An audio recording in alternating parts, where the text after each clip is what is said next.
একজন মুসল্লি প্রশ্ন করেছেন ব্যাংকের সুদের টাকা ব্যবহার করার বিষয়ে। মুসলমানের জন্য ব্যাংক অ্যাকাউন্টের সুদের টাকা ব্যবহার করা হারাম।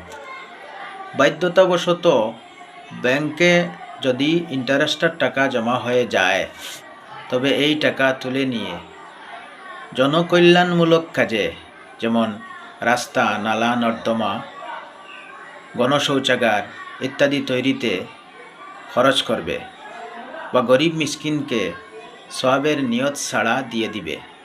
শুধু হারাম মাল থেকে নিজেকে বাঁচানোর উদ্দেশ্যে এই মাল খরচ করবে।